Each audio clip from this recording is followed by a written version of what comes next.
everybody. Hi, welcome back to another episode of VCTV, and happy Friday, all of you today. So today is the end of the week, another Friday. So I'm very excited to have you again, be it a Friday or Monday. I'm always excited to host you all on VCTV. So basically, VCTV, for those of you who are here for the first time, is a venture capital TV from LATOKEN. It's a platform where we connect investors like yourselves who are in the lookout of good entrepreneurs, founders to invest into and make some collaborations. So this is a platform for networking and making friendships. So we call ourselves, like regular speakers like Kingsley and Karthik would know, we call ourselves VCTV family. So Amit, welcome to VCTV family, and happy Friday. So let's just start with you with the introductions. Before that, viewers, thank you for watching VCTV.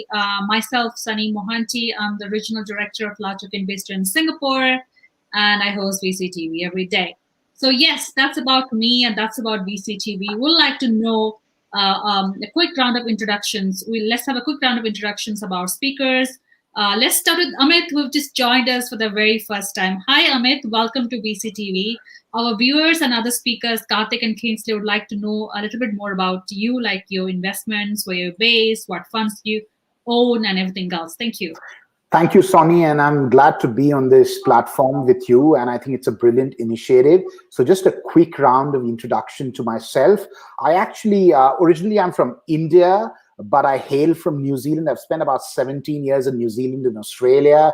My career is basically in 3 chapters. The first chapter has been, in the corporate career, I've been with the Fortune 500 space with companies like British American Tobacco, Lavazza Coffee, and Pernod Ricard for about 14 years in a brand marketing capacity. I've worked in about 11 countries with them in various roles. My last role was the head of mergers and acquisitions for Pernod Ricard, after which I relocated to New Zealand. That's where my chapter 2 of life starts. I've built a consulting company starting from New Zealand and expanded that to Australia, Dubai, United Kingdom, and Singapore.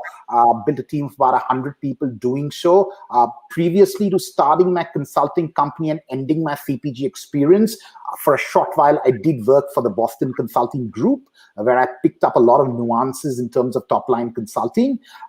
Currently, since 2020, since the pandemic, I've been based in Dubai. My headquarters is London, but I'm being based in Dubai, and I've diversified to building a venture capital fund. So we are raising $50 million to bootstrap impact investments in SDG and the ESG areas, and our chosen sector is alternative food, so alternative proteins and alternative dairy. We are a sector-focused fund. We are not agnostic at all. And the idea is to leverage my 26 years of experience and help early stage ventures grow. So that's a little bit about myself. Wow, that a lot about yourself to understand where you exactly invest and into. Sure. And thank you, Amit. We also have Karthik from Dubai. Hi, Karthik. Welcome back. Happy Friday. How are you? Thank you so much. And it's one of those Fridays where I'm doing nothing actually. So I have no beer evenings with anybody. Okay. Coming from the Middle East, been around for 10 years, 12 years in this part of the world. I wear multiple hats. I am a chief operating officer for a large business, and I manage 2 family offices based out of UK, and represent a venture fund which is based out of Saudi.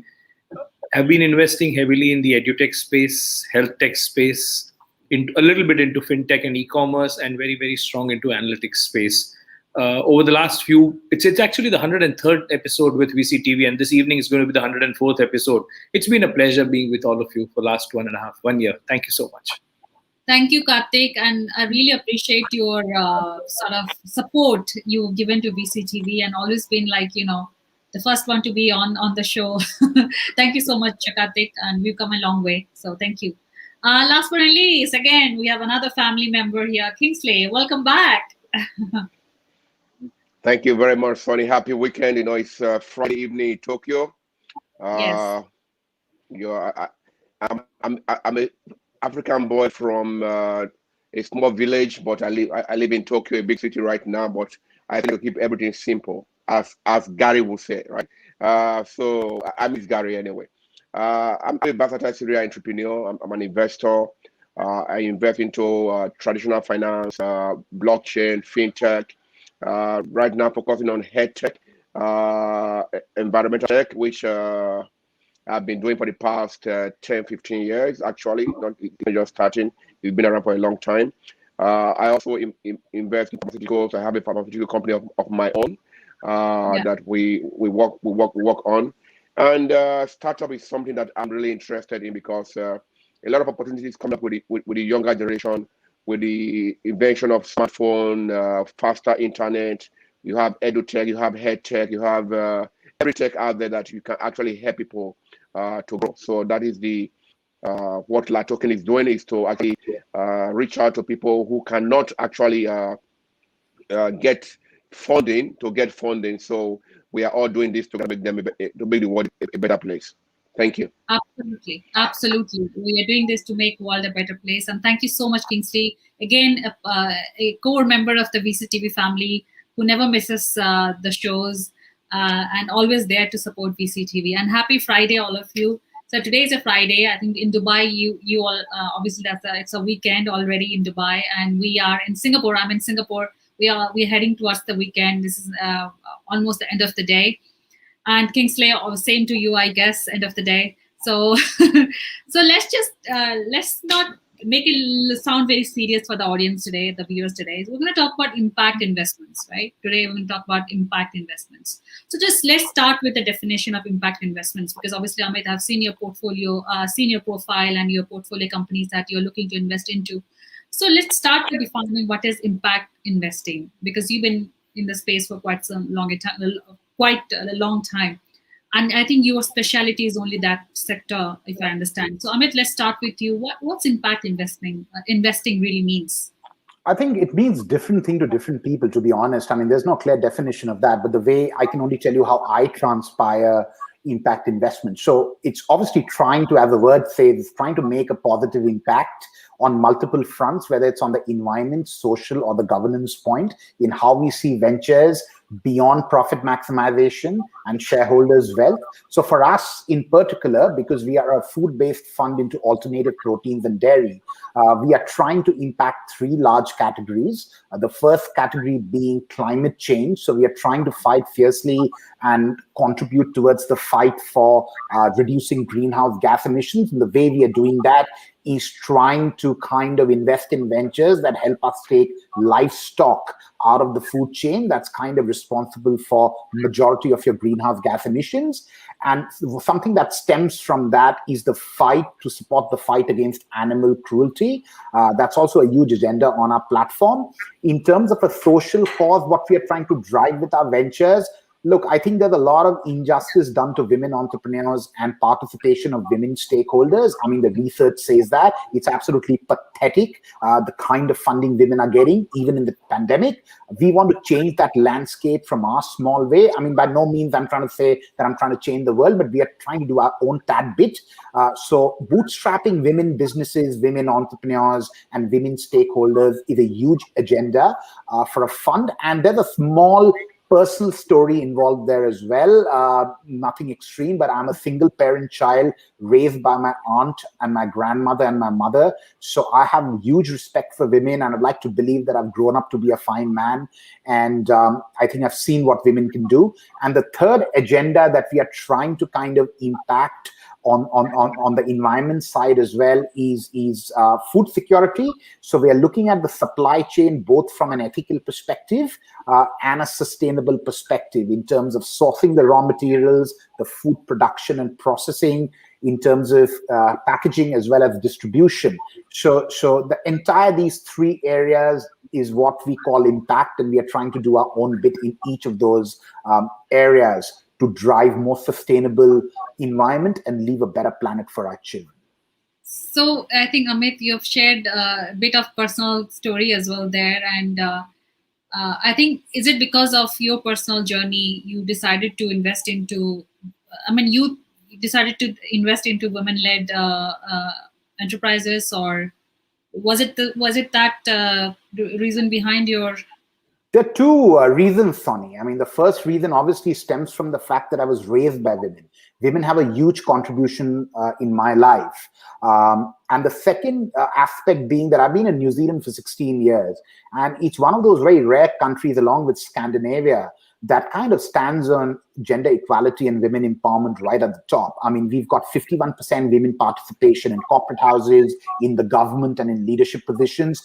And we've been led by two fantastic women prime ministers that have taken New Zealand to where it is. Helen Clark, formerly when I relocated, and today Jacinda.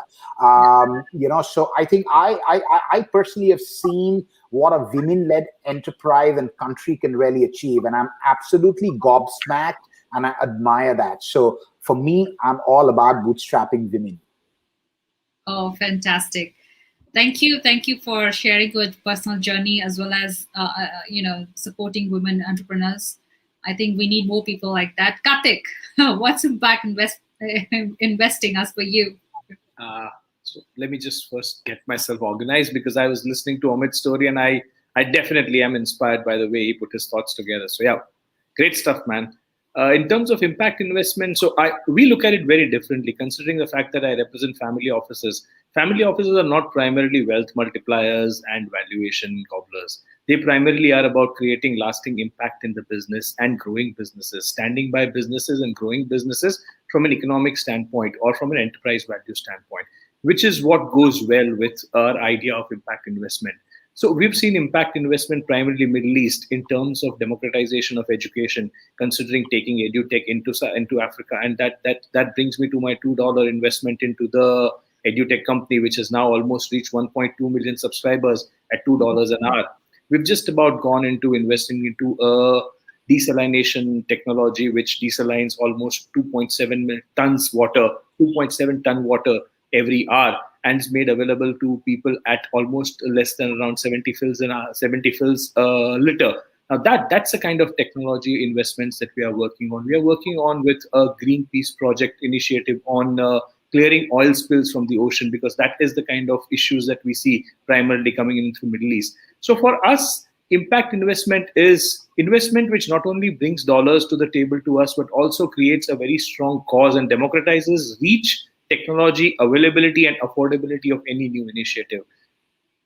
More often than not in this forum, we have spoken about path-breaking tokenization or space tech or health tech, but all of it is primarily restricted. For that matter, even artificial intelligence restricts to the top of the pyramid, with 1.5% of the population getting the benefits out of it. And by the time it reaches the bottom of the pyramid, trends have changed. The idea with impact investment is to try and see how do we bottom clear the entire technology and make it so affordable and so mass customized that you start seeing economies coming in at that level, which is where the volumes are. So that's impact investment for us. I know that, Karthik, we've had a session on family office investing, and obviously, family offices have a thing for investing into the impact space. So yeah, thanks for that. Money that has been generated in family offices is not primarily generated through multipliers. It's generated through asset accumulation, it's generated through interest income and equity investment into businesses, which have grown over a period of 40, 50 years. You would not see too many family offices which would have made money in 3 to 4 years and have gone out into the investment space. So that comes in with a lot of social initiative and impact thoughts around it, which is what we try and do. Right. Perfect. Thank you, Karthik. Kingsley, over to you. So what is impact investing? And obviously, as Amit rightly said, impact investment is different for different people. So as per you, what is impact investment? Well, as the name implies, is how do you impact in different communities? How do you, when it comes to impact investment, it's not merely about making money. It's about what can you do for the people? What can you do for the environment? This is very important. And this is one of the reasons why I started HBK Natural Company, because I wanted to make a natural medicine for people that are affordable for them and would not be destroying their bodies. And we've succeeded in doing that because at the age of 75, I say my dad had prostate, and they said he had to go through an operation. I'm like, nope, it's not going to happen because he's too old to recover from it. My company said, no, he can recover. I said, I know, you are a doctor, so you think so. But we were able to get natural medicine, and he's 95 now. He's still doing very well.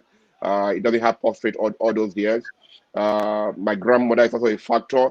When I talk about gender equality, I see a kind of a trend that we want to give right to people, to women, want to give right to people that they already have that right. right? You should not be fighting for what you already have. You know, without the women, we will not be here anyway because they are our mother. So if you cannot respect your mother, you have a problem. So that also brings us to equality among other people we think are different. You know, they should have it. They should already have that right per se. You know, there is no need to say, okay, this person wants this right, that person wants this right. They should already have it. And I'm happy to see that a lot of countries are embracing that. A lot of countries are bringing younger generation into the government, which is very good because you don't expect the older generation to understand what the Gen Zs or the millennials are thinking about. It's very different. The Gen Z doesn't care whether you are this or that. They just accept you for who you are. And that is how the world should be. So when I said waste energy a long time ago, it was for two reasons. One, to clean the waste from the street. And secondly, to provide energy for the people, clean energy, right? So these are ways that you impact the community. How do you pick a community that is suffering from something? You include them in the process, not just about making money now, but it's, for example, collaborate with the government to make sure that these people get a better life. How do you collaborate with countries that don't have how do you call it, healthcare system for the old? How do you provide health tech for them? You know, in Japan, you have all those arranged, all those is paid for, insurance covers it. You go to a developing country, there is no 1 or 2 elderly homes available for them. So how do you help these people? So you are actually thinking of giving instead of taking. I know as investors, we all need money back. But when we invest in agriculture that will help the people, yes, we are making very minimal profit, but we are giving life. We are giving hope to the next generation of people to get better in their life. So it's all about raising up the community to a standard that they can manage their life. I think that is all what impact is all about, investing.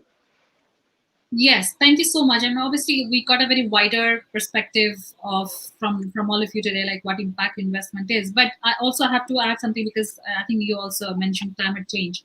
So impact, I was reading some articles as well. So impact investing is often conflicted with sustainable and environmental and social and governance disciplines, ESG, as we say it for short. But it's quite distinct. I think you would agree that impact and ESG are different. So how does impact differs from ESG investing? Amit? To me, Sonny, I think it's not very different. I mean, impact is a broad terminology. Some people want to make an impact on the environment. Others have a social cause driven, and some people have a governance based approach. So whether it's trying to help the environment in terms of the climate change, or it's trying to do things for women, or trying to empower the less empowered, or trying to get education through mainstream and more accessible, or it's trying to kind of get access to better healthcare, better sanitation, cleaner water. All these fall under the 17 essential sustainable development goals chartered by the United Nations.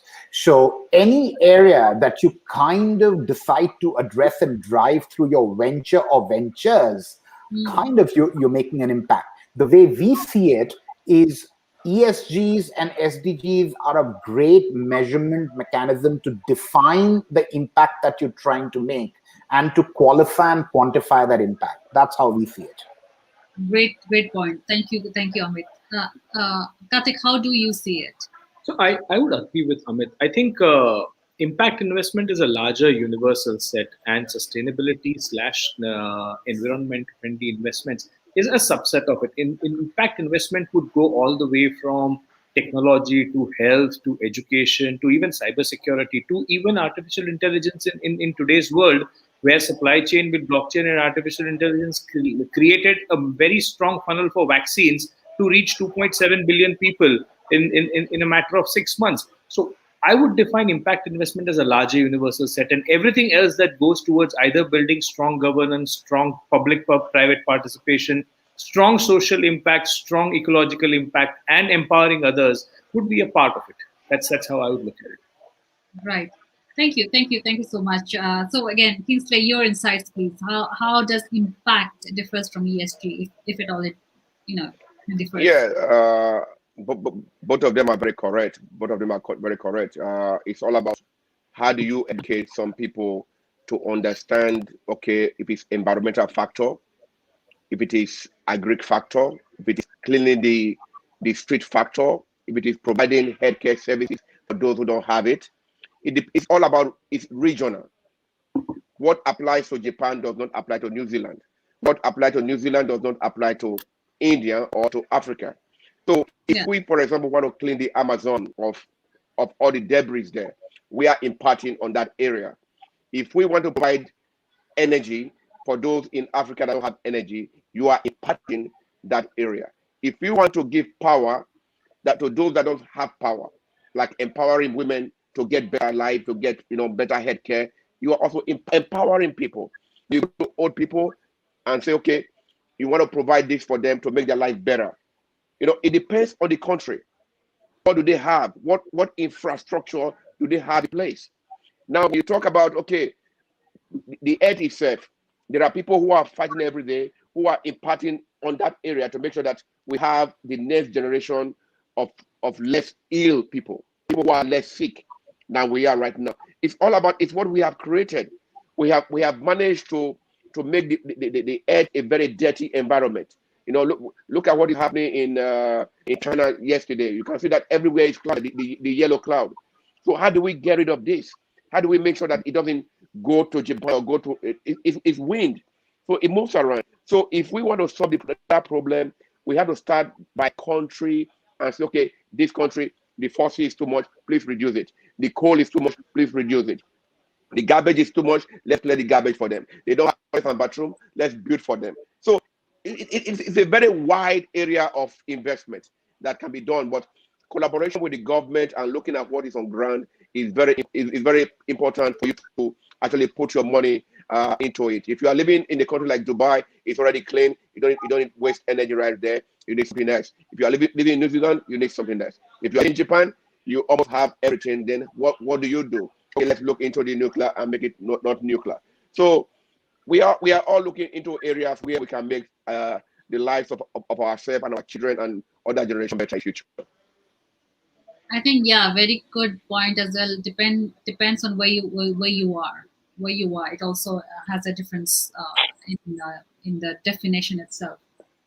So talking about startups, Amit, I would like to ask you, what are your recent investments, if you have any, and how do you screen these startups who come to you saying that we are creating or building something in the impact space or in the ESG space? How do you screen them?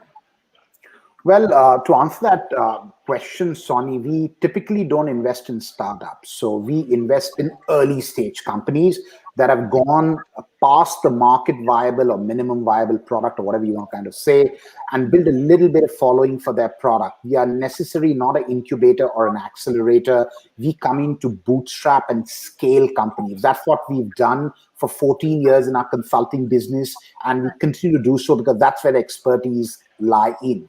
Like Karthik said, we might be a venture capital fund, but we operate very similar to some of the values that drive the family office space. So we are here for the long term and not a short-term speculative return on EBIT to price multiple or enterprise valuation. We like to build businesses, like to support them from a 360-degree approach. And since you asked me how I qualify ventures, it'll be very interesting for you to know. I don't know how many VCs have this kind of process. So it all starts with a similar digital conversation like we are having at the moment, where I try to kind of understand the motivation of the entrepreneurs behind the venture, except for money and profit maximization. Then the next step is getting two of my very talented colleagues in Australia that come from an investment banking background to be able to then view the venture from the obvious point of view of financial valuations, challenging some of the assumptions the forecast is making, and some of those economic viability and feasibility factors. After which the venture generally, if it passes that stage, it goes to New Zealand, where we've got a gentleman that works with us who's been a celebrity chef for many years, and he also helps manage a joint venture relationship we have with the New Zealand government into food science. As you know, New Zealand is very big on dairy and agriculture and viticulture.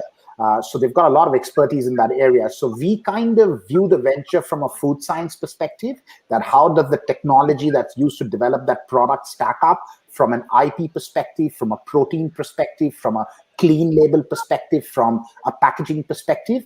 And also our gentleman who works with us, who's a chef, helps understand the taste profile in terms of whether this product can go places. Then the venture comes to India, where we have a gentleman that works with us. Now, we don't have currently an office in India, but this gentleman spent some time in the US doing his MBA at the Chicago booth. And then after that, he runs today one of the largest non-for-profit organizations in India that's connecting grassroots agricultural farmers with the main market, eliminating the intermediaries. So kind of elements of ethical and fair trade, trying to give the best deal and the best bang for the buck for Indian farmers. So he kind of measures some of the sustainable development goals that we are trying to drive with our fund. Arguably the climate change, the women empowerment, as well as sustainable supply chains. Then the kind of venture comes to Dubai, where we've got a lovely lady working with us who also spent some time in the US at Cornell University.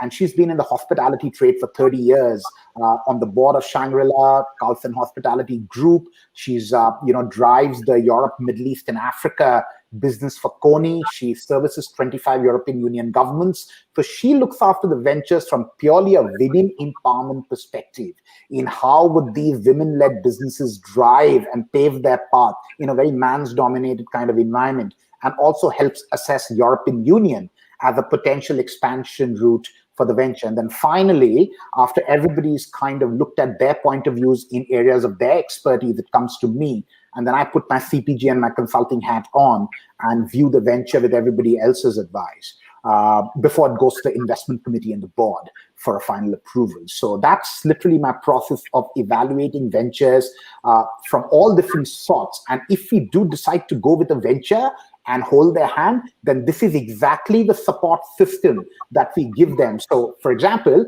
we are active investors, not passive. So we like to build the business. That's what we are good at. So we would hold the hand of the venture through new product development, by getting in the new food science and helping them innovate better, by getting them to kind of understand SDGs and what kind of impact they're making and how to measure that impact. I would actually be the guy sitting with them on retail negotiations. So in my industry, it's all about retail, QSR, food service, HoReCa, getting them into big supermarkets, getting them into big burger chains or pizza chains. So I would be sitting next to the entrepreneur, making those deals happen and opening those relationships in over 14 countries. So that's the kind of support we bring over and above our capital to businesses, really empower them and help them, define the next 5 to 10-year roadmap and landscape of how do you constantly evolve, keep relevant, and not go out of trend. Wow, that's quite a process. So how long does it take end to end, if you can, on an average? Typically between 3 and 5 months. And it also, while the process is going on, it helps us give a overview of how the venture is performing within that space. So sometimes we don't get overexcited by it's a very hot space. So like plant-based is a very hot space, and there's idiot money getting thrown at it. Everybody's just throwing money, thinking the party is never going to come to an end. We don't have that approach. We don't have a speculative approach to our investing. Like Karthik said, we apply a lot of those value principles that family offices use with old money. We want to kind of look at businesses from a long-term perspective, something that can keep adding value, for a really long time and evolve. So our process is a little bit less speculative than your quintessential venture capital, hedge fund, private equity play. So yes, it takes about 3 to 5 months, and rightfully so, because it helps us give a good overview of the business in that. Thank you so much for sharing this. I mean, all the startups, entrepreneurs who are watching us today, there you go. It's given us the recipe now. Thank you. Karthik, over to you, please. So again, the same question, like, has any of your family offices recently invested into any startup in the impact space, and how did they screen this? Because sometimes they also like to get involved. It happens very differently in the family office environment. First of all, it starts with a startup. And trust me, I evaluate almost 72 to 80 startups every month. And every 2 months, I come across one idea or one startup that necessarily wants to impact. More often than not, the first-time entrepreneurs or people who are in the early 20s, or late 20s, early 30s, come in with an idea of, I want to grow the business, I want some funds, I want some valuations, I want to sell the business. And then my second or the third investment is where I would think of the society. First, let me think about myself.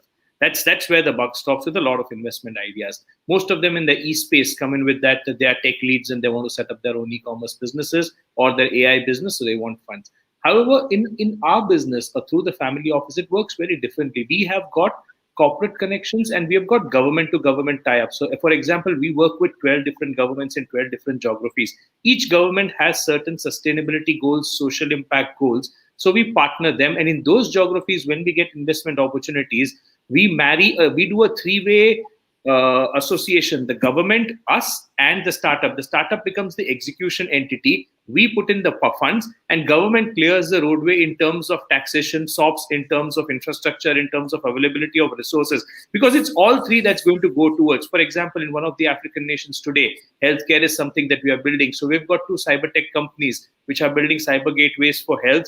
We've invested into that, and the government has cleared roadways, rather cleared pathways for democratizing it or allowing it in such a manner that we can use multiple geographies to do even imaging technology. In certain geographies, we are working on water harvesting and water availability. A part of India, we are working on education because of schools being closed. So that state government has opened up doorways for us to allow e-learning being democratized at a certain level. So that's where we come in. We use a lot of government associations. We use a lot of government connects. And in a family office, for example, for every $100 that we park in a venture or we park into investments, we necessarily have earmarked $6.5 to $7 that necessarily go into social investment, which may come in with a return, which may not come in with a return. But our best effort is to try and make sure that we create a commercial acumen out of that entire commercial viability out of that entire startup. So a lot of time goes into curating the startup from drawing his idea, because ideas don't come in with an impact investment. Idea comes in with a revenue-driven investment thought.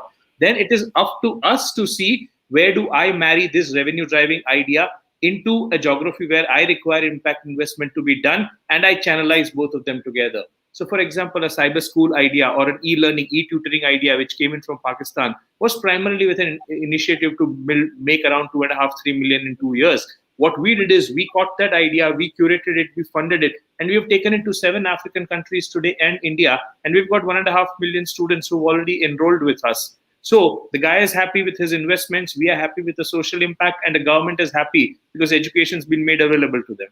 So that's how we work. It's a little longer gestation. It typically takes anywhere between 6 to 9 months because government is involved. But the moment it starts rolling, then the pace of execution is much faster because government has its own funds and people as per their own budgetary guidelines to invest into those projects with us. Great to understand and see the difference between Amit and Karthik. Thank you so much for sharing that with us. Kingsley, over to you. So Kingsley, I know you have investor startups in Africa and also in Japan. So for you, if you're looking to invest, how would you screen a startup in the space who are into impact or ESG? Someone who has been investing for over 30 years. Don't ask my age, I won't tell you. My first company was over 30 years ago, and I've been investing in other people for a very long time. We have a strong team in Kobayashi Group with different companies under it, depending on the region we are dealing with. And as somebody who has seen both sides of the coin, I come from Nigeria and I now live in Japan, in Asia for the past 30 years. And I understand both sides of the story, and I travel a lot around the globe, even with the pandemic. So I understand the fact that different region needs different investment. Now, while you are investing $10,000 in Japan, for example, you may need to only invest $500 or even $100 to impact somebody's life in Africa or in North America. So we evaluate people based on their region. We evaluate people based on what they are looking for. You have some housewives that are just looking to start a nail salon, for example. A nail salon doesn't cost nothing.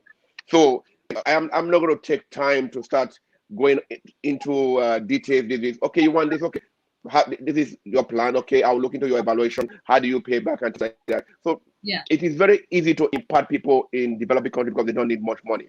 But if you are going to invest in products in Japan or developed countries, you need bigger funds, right? So you need to go into more details on how do you want to make this work? What are your plans? What is your evaluation? What are your projections? Right? Yeah. What do you want? What is the problem you're trying to solve? Why is it that it is you that can solve this problem and not Mr. B? What is the difference between somebody already doing it and you that is trying to do it? What impact are you going to make on the society? So depending on the region, we evaluate them. It goes through our process. We have people that look into it from different angles and say, okay, this project is good, this project is not good. This guy has this idea. Okay, let's assume someone has a good tech idea. Yeah. In agriculture, and then somebody else have the marketing idea. Why don't bring these people together and say, okay, come together, I will invest in both of you if you work together. And then in every country, you have government subsidies, right? Yeah, that have different part of the industries they want to go into. But most of them don't understand how to tap these resources. We help them to talk to the government, to support us, to support them. Because there's no way you can do this alone. That is the truth, because you have regulations, you have this, you have what the government will allow, what the government will not allow. And what most of us actually do is we talk to the president or to the big boss in the area and say, okay, we're going to do this for you. You are not including them in the process. You are imposing on them. And this becomes a problem. They don't accept you because you are going to a country or you are going to a community you don't know anybody, and you are imposing something on them because you know the boss or you know the president. No. So you have to, it has to become inclusive. Even with women, it has to be inclusive. Why don't we include them in what we are doing? Even with every other right group that are fighting for their rights today, why don't we include them in the system? Why do we have to say, oh, he's this, she is that, she is this? No, we look at it from a different perspective. We look at what are you trying to solve? What is the problem? And if that problem meets our criteria, depending on the sector, we have the agri sector, we have the energy sector, we have different sectors in Kobayashi Group. The sector involved in your project, we look at it, we submit it to the board, then they will talk to me about it, and then we will agree whether to invest in it or not. And once we decide to invest in it, we go with you through the process to make sure that you succeed. And once you succeed, it's sayonara, we move on to the next sayonara. Thank you, Kingsley, for sharing that journey as well. Very interesting. Slightly different perspectives, but very interesting. Again, very important question. I'm sure all of you have been asked this question, like how can you make money or not by doing or investing in good? So Amit, this question is very much targeted to you because you are mostly in the space. So are you going to say, I mean, obviously you have so many partners all over the world, like you just mentioned the cycle down process. Yeah. So do you, when you take up a project which is not a startup but a growth stage startup, growth stage company, so do you, obviously you must be having some revenue already. Yes. But for you, how do you see it? How do you evaluate them? Like, are you going to be making money or not by investing in good, or what's your 100%? I mean, my feedback on that is you can't sustain good without making money. That's got to be reinvested back. It's got to be economically sustainable to sustain a good. The world is running out of money quite fast. Apart from a few that hold it. So I think a good has to generate resources to keep fueling the good. So economic viability is a huge aspect for what we kind of look at. Surprisingly and interestingly, and probably luck has a role to play in that, to be honest, the sector that I represent at the moment is quite hot, the space. And it's seen absolutely tremendous growth through the pandemic as the people struggle to make sense of the pandemic and keeps themselves safe. I think there's a growing need and growing demand for eating healthy, for concentrating on health, to kind of take a step back and reflect the overall lifestyles that we are living. So I think that is just contributing to the growth of the space that I'm in. So obviously, anything that you try to do, assuming that you've got the basics right in terms of the product, price, taste, and all that, which is essential to succeeding in the food business, one is kind of not facing to really struggle to get growth at the moment. Now, this party is going to kind of come to an end. I'm quite aware of that. So that's where your expertise comes in and your market experience comes in to drive the innovation curve and navigate the way with these ventures further. But really, I mean, I look at economic feasibility as an essential part of driving good. Because if the businesses are not viable, then one cannot keep sustaining the cost that we are investing for. So economic viability is, to me and to my fund, absolutely important to sustain the good that we are trying to kind of bootstrap. Thank you so much. Talking about food, I think we have protein, a substitute of meat and everything else. But how do you, because I've heard in previous panels, like obviously in India, people still prefer meat-based as opposed to a supplement because of the... Yeah, I think it's in a very nascent stage. So if you're trying to ask me that these protein substitutes, can it really taste like chicken or mutton or pork or fish? The answer is no, they don't. They don't. I mean, it's far from that. I think it's still in its very nascent stage of development, and it's going to take a while before it can really mimic. But my point on that is, why do you really need to mimic? Why do you need to call it plant-based chicken? I mean, the idea is to get protein from a different source, right? So I think I am principally against the fact of piggybacking on chicken or milk and calling it that with plant-based. I think you kind of weaken your case and weaken your brand and weaken your belief in a more sustainable form of food by piggybacking on things that are responsible for the pollutant. But look, I mean, I understand marketing, I understand consumer perception, and one kind of goes with the flow.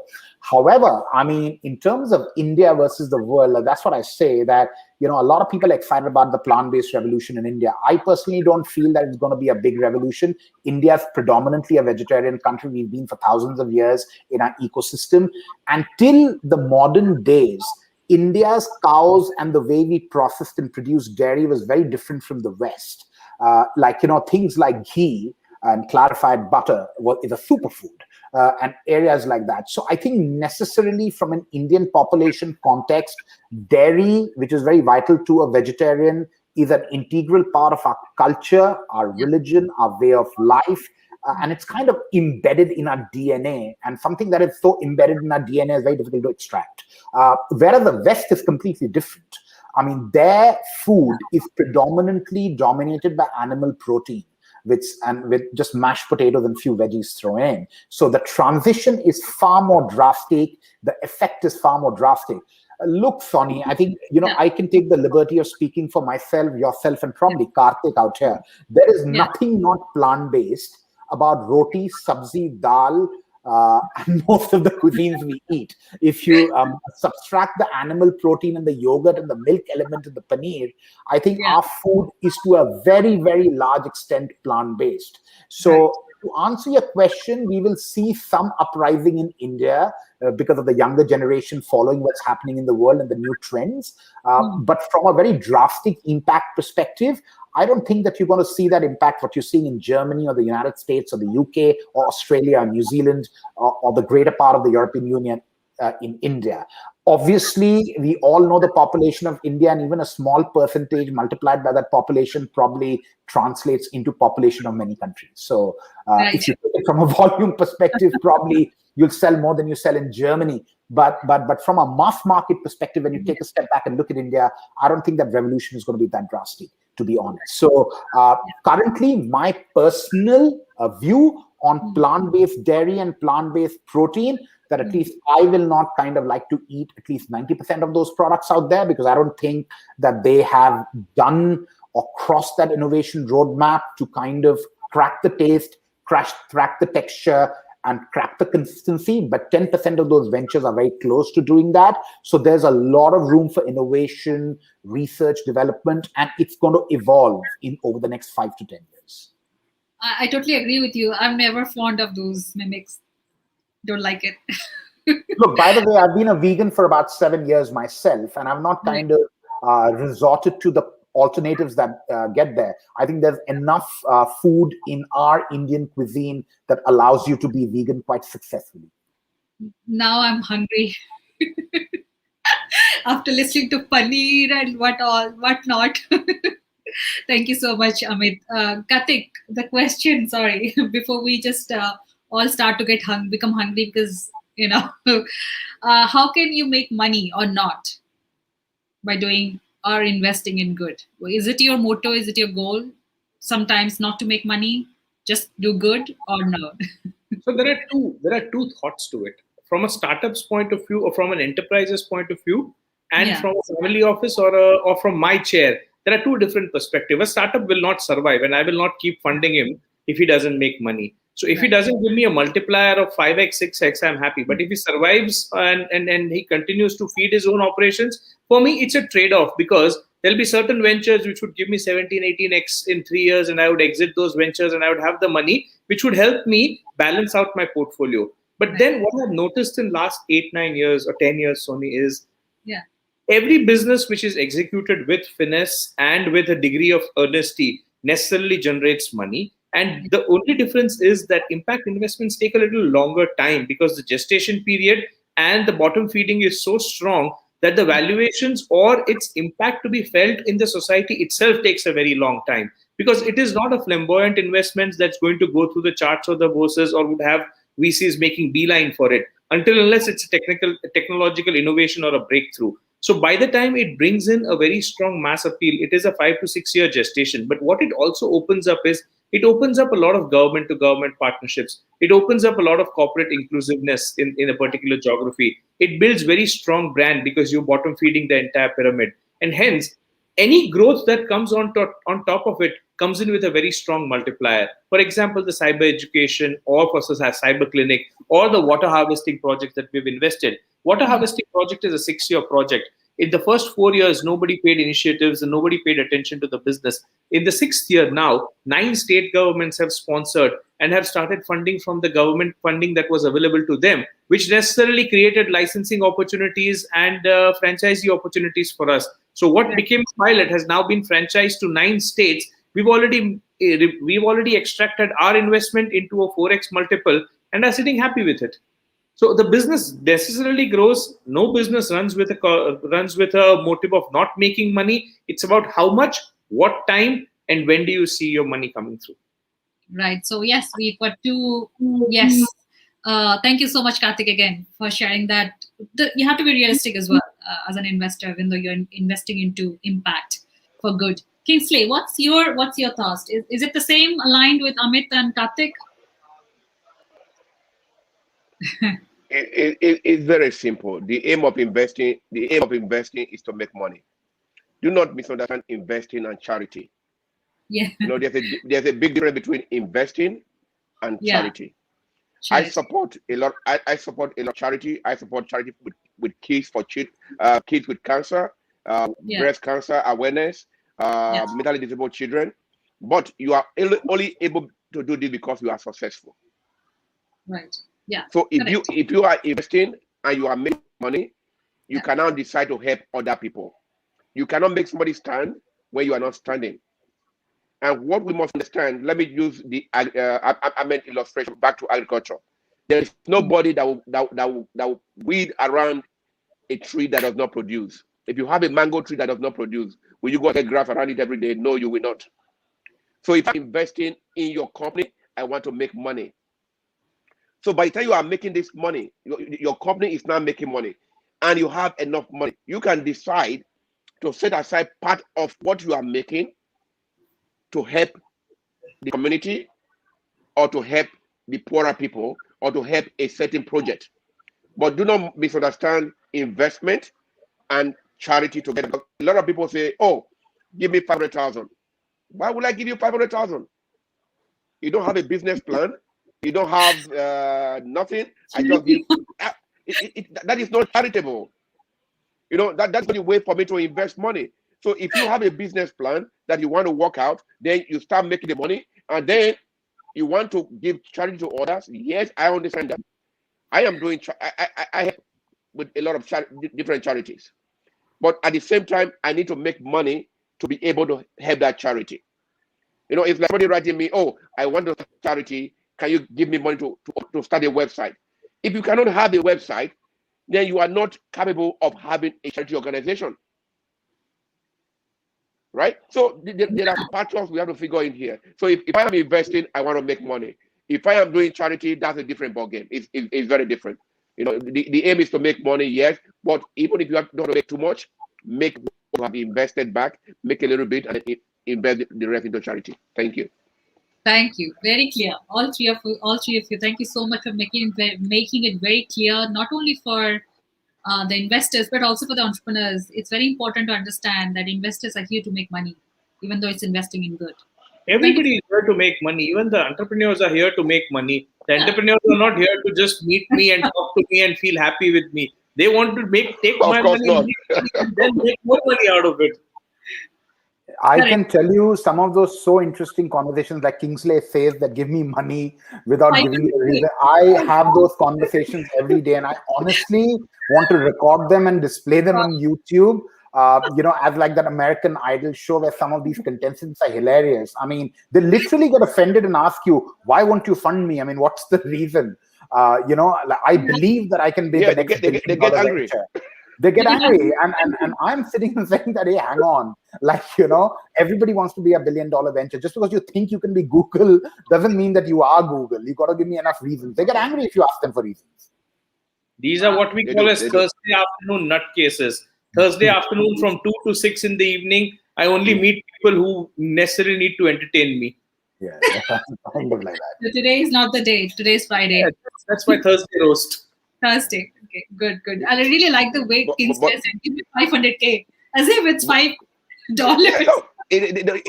If the sense of entitlement, they have that sense of entitlement, not the sense of an entrepreneur. You know, a sense of entitlement and a sense of entrepreneur is very different. An entrepreneur is somebody that has a business plan and want to see it into fruition. And somebody who have a sense of entitlement is somebody that believes that he has a share of what you are making without putting the effort. So he's already entitled for you to give him some money. No, you are not entitled. I'm working hard for it. I'm going to reinvest that money to make more money so that I can invest in other people that are serious. It's very simple. Absolutely. Yes, totally. Thank you. So again, another question. How do you measure impact? We just have a few more minutes. It's a Friday. We can just wrap up a little late, but still, how do you measure impact? I mean, if you're going to invest in a company, you're going to make money. How do you measure what this company is trying to do? I think there are various frameworks that are out there to measure that. I mean, to start with, on the finance side of it, we use sustainable accounting standards and look at the measurement of what the value, the investment is created in terms of impact. Then we've got the global reporting initiatives that kind of you can use to measure some of those bigger areas of impact, like climate change. So to understand it simply, if I am bootstrapping a plant-based meat company or a mock meat company, one would look at how much of livestock have you saved by selling, let's say, 20 kilos or 30 kilos of plant-based protein. Right. So that's one of the simplest ways to measure that. Okay, I've taken 5 cows off the value chain. I'm just giving you an example that 5 will be probably 5,000, 50,000 and things like that. So those are areas to measure. And then you measure that, cows create what kind of methane gas emissions that contribute towards greenhouse gas emission. And then you calculate that. So there are frameworks and tools available out there in the market, many of them that you can use to measure some of these initiatives. On the social side, obviously, it's very simple. If you're bootstrapping women-based businesses out of your portfolio of companies, how many companies are driven and led by women? And the companies that are not, how many of them employ women stakeholders to be a part of that journey? And that's kind of a direct measurements in terms of, women empowerment and how much we are helping women. As far as the value chain is concerned, from let's say that if I'm bootstrapping a plant-based milk company that is using almonds to produce milk. Now, where are you sourcing the almonds? Is it free trade? Are you using ethical sourcing methods to be fair to the farmers that you're buying the almonds from? If you've taken the almonds, then you obviously need to put it through a process, which is generally a cold press process. Is that process very green? Is it, contributing to carbon emissions, or is it LEED accredited, or some of those other green initiatives in production and manufacturing? Then we come down to something simple in terms of the packaging that you're using. Is it recyclable? Is it compostable? And then the biggest question, Sonny, that are you one of those ventures that is producing locally and shipping all over the world and creating carbon everywhere? Or are you going the hyper local way by a farm to table approach, bootstrapping the local community, creating local employment, and in the process not emitting enough carbon? So there's a lot of, especially in the pandemic, there's been a lot of emphasis on going hyper local to avoid carbon emissions that are out there. So like I said, the number of tools and frameworks, this is just an easy example that I gave in a plant-based protein and a plant-based dairy example of how that kind of plays through and what are the elements that we use to measure some of the impacts that our ventures are kind of creating. Very nicely explained with a sector with plant-based protein and dairy. So startups in this space, we have a lot actually coming up. So this is how Amit measures impact if you're going to approach him. Thank you so much, Amit. Karthik, over to you. How would you measure impact for the companies or your prospects? So, if you understand a legal way of doing this, the pro bono approach of doing business, and this is a pro bono approach of doing business. So you don't necessarily put commercial indicators to evaluate a pro bono success. You look at how many lives have you touched, how many people how many social structures have you improvised, how much reach and democratization did you create for a particular cause. And wherever we are associated with government has goals and it sets benchmarks for us that can you educate 125,000 people? Can you provide healthcare cover to 600,000 people?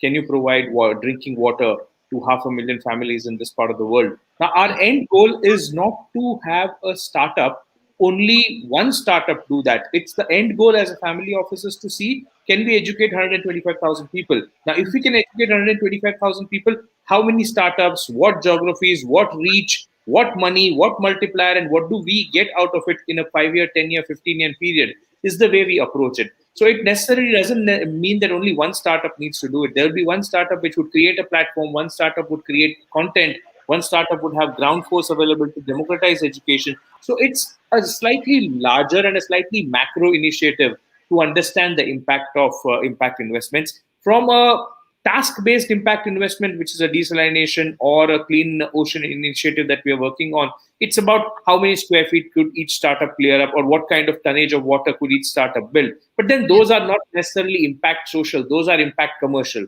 which are technical breakthroughs. And impact social is primarily a government-to-government initiative, and a government gives us a scorecard whether have we been successful or not. Great. So so depending on the scorecard, we know the goals, and that's how we work. Thank you so much. Kingsley, are you there? So basically Amit and Karthik just shared how would they measure impact. So we'd like to know, Kingsley, how would you measure impact if a startup in this space says that I'm going to do something that nobody has done before? You're on mute. First of all, you have to look at his passion. You have to look at his business plan. Then you look at his passion for what he's trying to do. You look at how does it affect the community he wants to help. Is he actually extorting the community, or is he helping the community? A lot of people go to developing countries or poor communities and say, we're going to help you.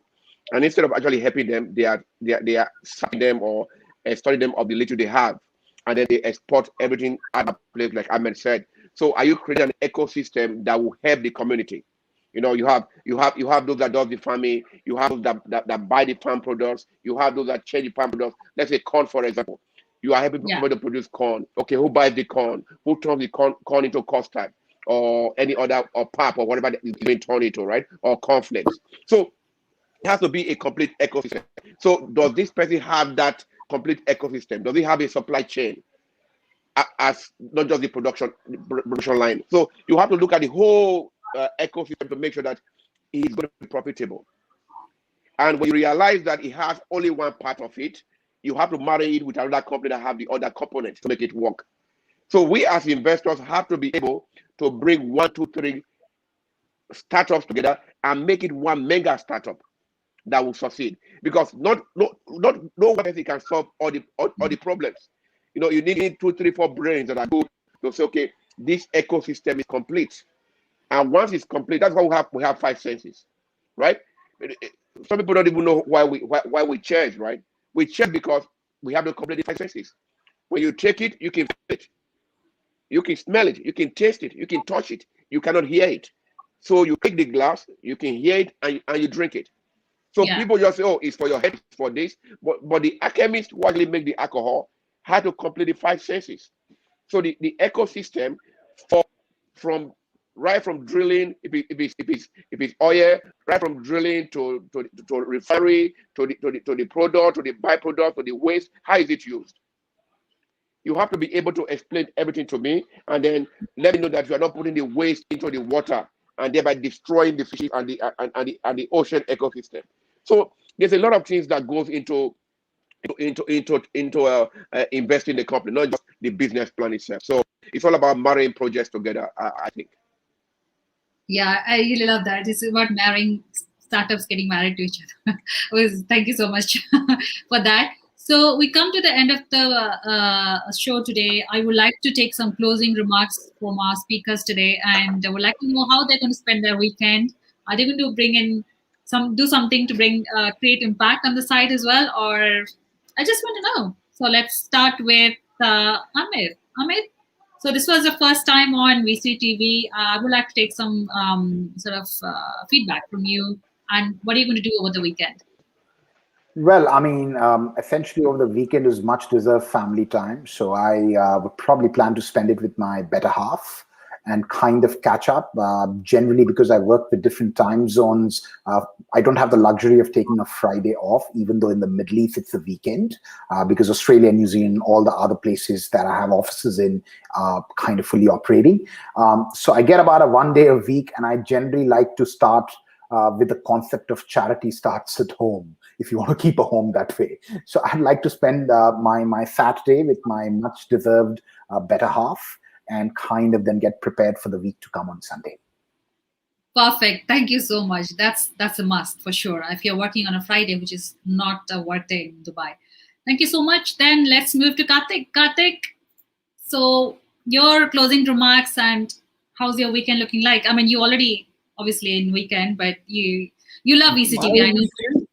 My weekend, I have a VCTV date every Friday. I have a VCTV date late in the evening on Friday evening. But apart from that, I have 3 to 4 calls, and then I'm going to spend some time with the family and do the regular stuff. I need to really feel happy before I get back to Sunday morning routines. So that's what I do. But thank you so much. It's been a routine affair now for almost 40, 50 weeks, and seeing all of you on a Friday is definitely a pleasure. Thank you so much.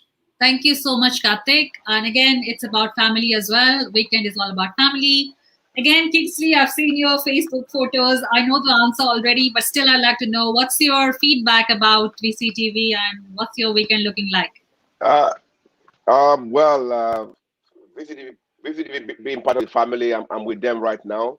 I love my weekends. I have my son here who I'm going to be having fun with right now. He's waiting for me to have fun. The mom is over there, so it's family time. But I also have to make time for the LATOKEN family to just discuss certain things. So life is all about your immediate family first. If you cannot support your immediate family, your wife, your children, then you cannot support anybody. We have to realize that you have to be able to help yourself to be able to help others. Your inability to help yourself or help your inner family, you cannot help any other person. So it's just the way it is. You see the pictures already. So we're already having fun today, and we're just going to continue after this. It's the way it is. Thank you so much. Thank you so much. I love this panel today. It's a Friday. I'm going to see you all again next week. Till then, have a great weekend. Amit, Kingsley, and Karthik. Karthik is gone. And stay safe, and hopefully We all meet again on another panel, and it was very nice. And have a great weekend. Take care. Bye. Thank you, Sonny. My pleasure. Was a pleasure talking to all of you. Have a good night.